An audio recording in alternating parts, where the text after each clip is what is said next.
Hey, this is Scott Thompson just bouncing in. I just want to thank you for coming to this video webinar.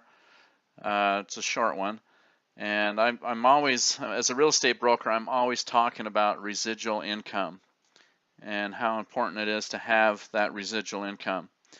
As a real estate broker, I know of 4 different streams of residual income that can benefit you as a real estate agent, an associate broker, or a principal broker. And of course, those who are associate brokers or real estate agents, one of the best ways to have residual income is to own your own brokerage. Now, when you own your own brokerage, you can be the principal broker and have somebody running that brokerage and still be a part of that brokerage, but all the headaches and the stress and everything is put on the shoulder of an associate broker. But if you're going to have one real estate brokerage, you just as well have 2 and be the principal broker of both those brokerages and have 2 branch brokers managing those 2 different brokerages. So the one on your left may be in St. George, the one on your right might be in northern Utah. In any case, owning the brokerage will allow you to have that residual income. But there's stress involved with having your own brokerage, even if you're the principal broker. So anyway, that's just one way of having residual income. The second one is owning rental property. And when you buy real estate, you have to know a lot of different things about it. You just can't go in there and just buy something just to be buying it just because the interest rates are low. There's a lot of different things that you have to factor into your purchase of rental properties. One of those is the neighborhood cycle or the neighborhood change. You need to know what's going on in the neighborhood and the tenant mix in the neighborhood and what policies you're going to have right from the beginning, because policies will always attract the best type of tenant. There's a lot of other different things that you need to be aware of when buying rental properties right the first time, and that's the gross rent multiplier, the net rent multiplier, and the NOI, or your net operating income. Those are, and also your APOD. Those are things that you really should know when buying rental property right the first time.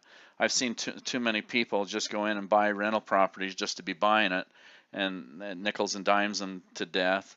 They bought in a poor area, meaning that it's a disaster of an area, worn out. The neighborhood cycle is in a in the neighborhood cycle, you have the equilibrium starting from the top in a circular way. You have the equilibrium, the the disintegration and the growth of that neighborhood, and the rental property has that physical turnaround cycle as well. So you need to know exactly what's going on when you buy rental property, and believe me, it's behavioral management. It's not property management, it's behavioral management. And the best way to have a good rental property is having policies that will attract the best behaviors. So anyway, that's just another way of having residual income. My favorite out of the 3 here is buying real estate trust deeds and notes, paper secured by real estate.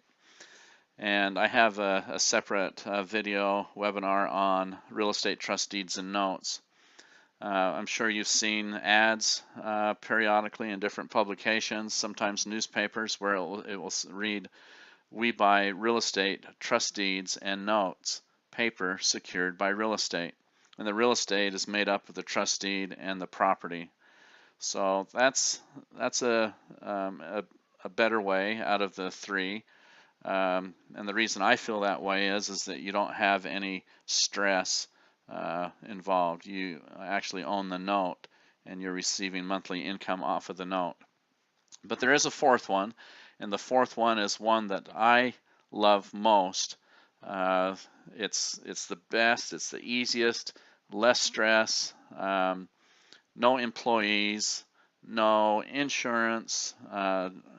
There's just a lot of benefits from this next one, which is number 4, and that's and it's your ultimate leverage too. With this one too, it's monthly income tied to a funding vehicle rather than financial instruments, and it's principal less interest without any risk. You're probably wondering, well, what's this all about? And I'd like to explain more in an upcoming webinar video on non-financial instruments and how to create those non-financial instruments. So just go to this website right here, www.nonfinancialinstruments.com. Again, that's www.nonfinancialinstruments.com. And love to talk to you. Thanks. Bye.